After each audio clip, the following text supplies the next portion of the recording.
बंडखोरी ही तरुणांच्या रक्तातच असते। या देशाच्या स्वातंत्र्य लढ्यात तरुणांचं योगदान मोठे होते। क्रांतीची विजय तारुण्यातच रोवली जाऊ शकतात, त्यामुळे बंडखोरी देखील तरुणच करू शकतात, असं प्रतिपादन डॉक्टर जितेंद्र आव्हाड यांनी केलं आहे। दरम्यान पालकांनीही आपल्या मुलांकडून अवास्तव अपेक्षा ठेवू नयेत, असंही आवाहन डॉक्टर आव्हाड यांनी केलं आहे। डॉक्टर जितेंद्र आव्हाड यांच्या वाढदिवसानिमित्त विद्यार्थी गुणगौरव आणि करिअर मार्गदर्शन शिबिराचं आयोजन राष्ट्रवादी महिला काँग्रेसच्या विभागीय अध्यक्ष ऋताताई आव्हाड, जिल्हाध्यक्ष सुहास देसाई, कार्याध्यक्ष प्रकाश पाटील यांच्या नेतृत्वाखाली ठाण्याच्या गडकरी रंगायतन येथे पार पडले। त्यावेळी डॉक्टर जितेंद्र आव्हाड बोलत होते। या प्रसंगी मंचावर शरद तांदळे, माजी विरोधी पक्षनेते मिलिंद पाटील, महिला अध्यक्ष सुजाताताई घाग, महिला कार्याध्यक्ष सुरेखाताई पाटील, मॅजिक बेस संस्थेच्या निकिता पाटील आणि प्रीस्मार्टचे सीईओ डॉक्टर शुभम महाजन आदी मान्यवर उपस्थित होते।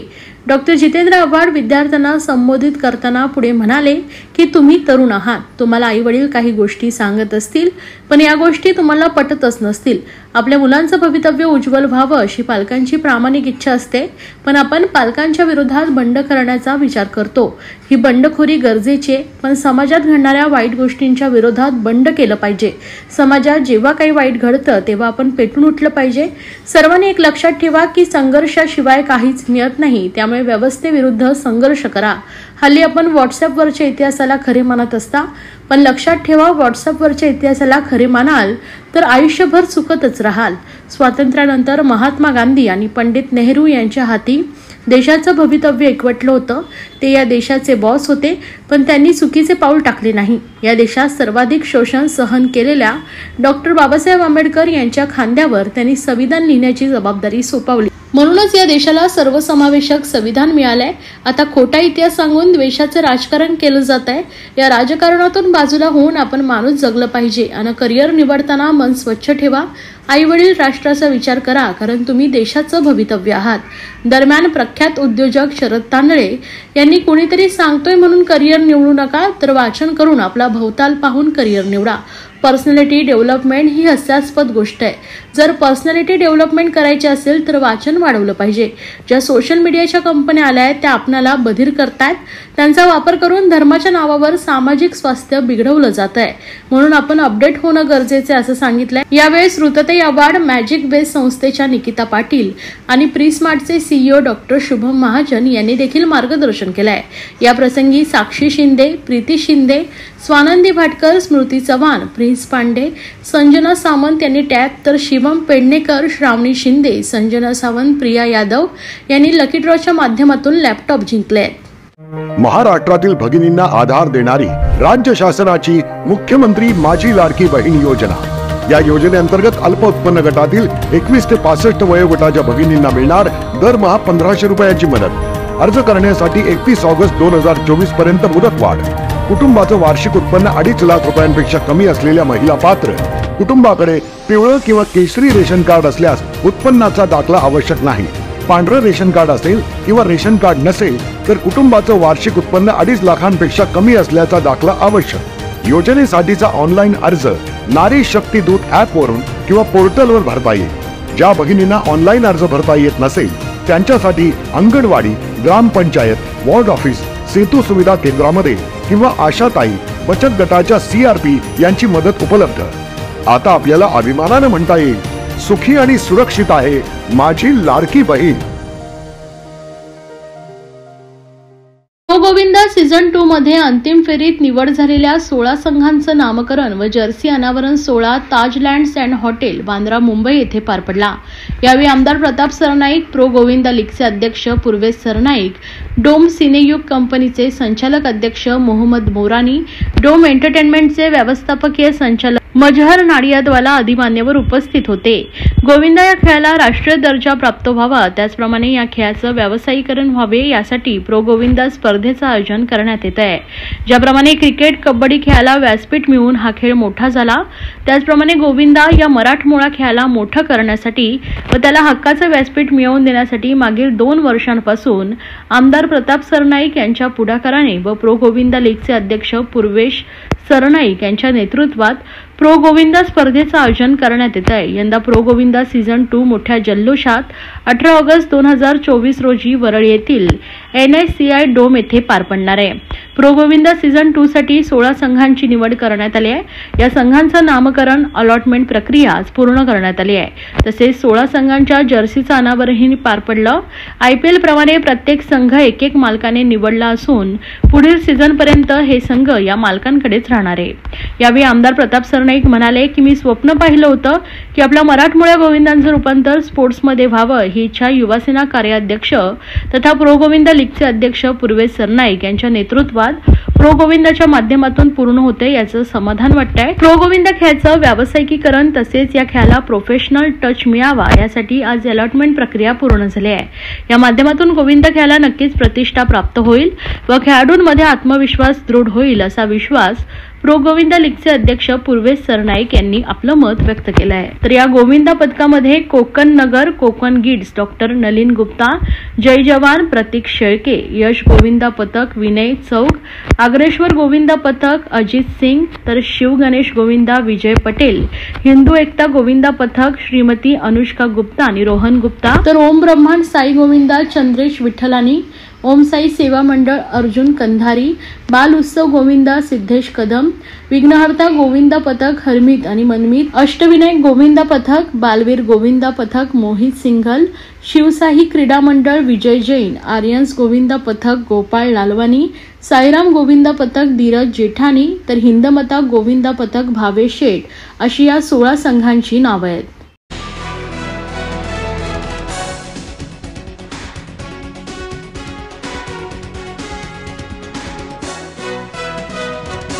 ठाण्याच्या घोडबंदर परिसराची नवीन ठाणे अशी ओळख झाल्यानं या परिसराचा कायापालट होत असताना मोठ्या प्रमाणात नागरिकीकरण व विस्तार होतोय।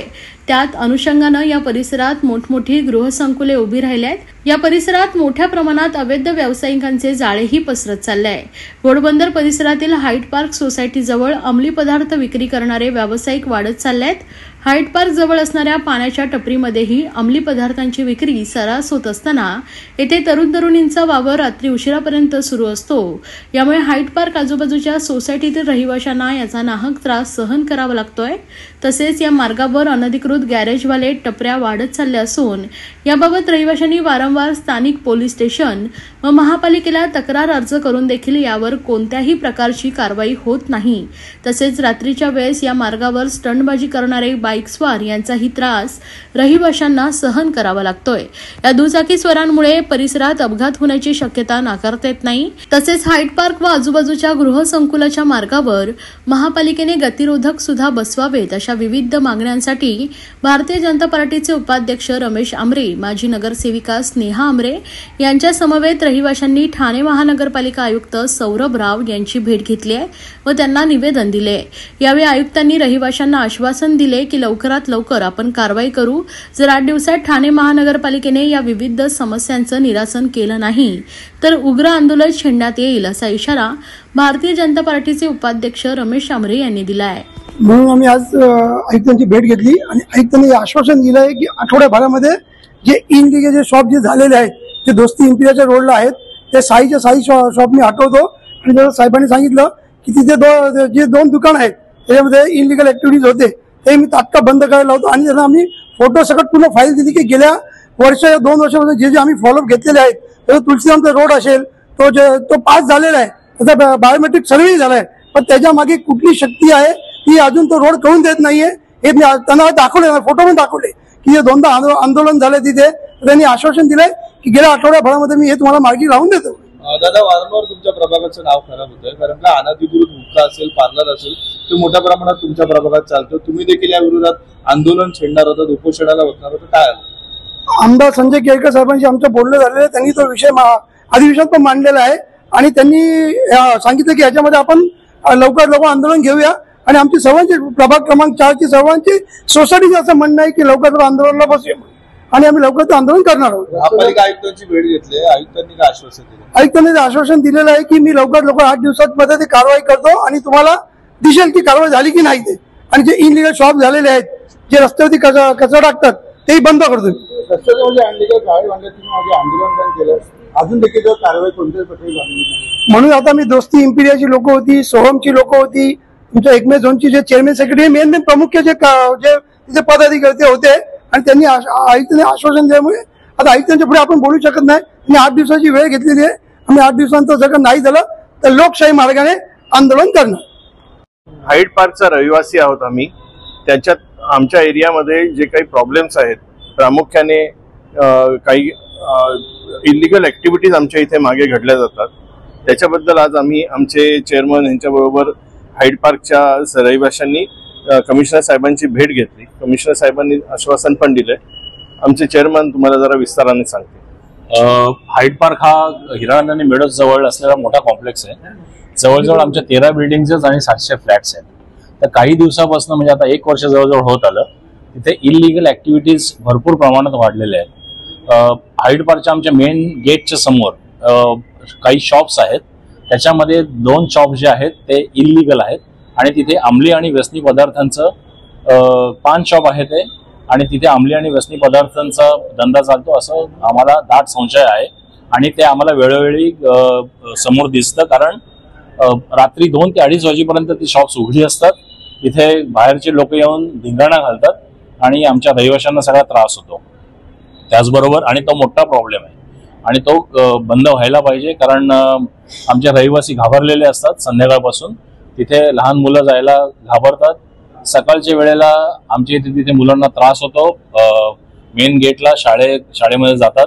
ज्येष्ठ नागरिकांना चालायला जागा नाहीये, बाहेर चालायला जागा नाहीये, कारण फुटपाथ जे आहेत ते सगळे इलिगल स्टॉल्सनी सगळे व्यापलेले आहेत आणि तिथे कुठल्याही प्रकारची सेफ्टी नाहीये. लाईट्स जे आहेत ते पुरेशा प्रमाणात नाहीये. चेन स्नॅचिंग आणि मोबाईल स्नॅचिंग हे वाढलेलं आहे.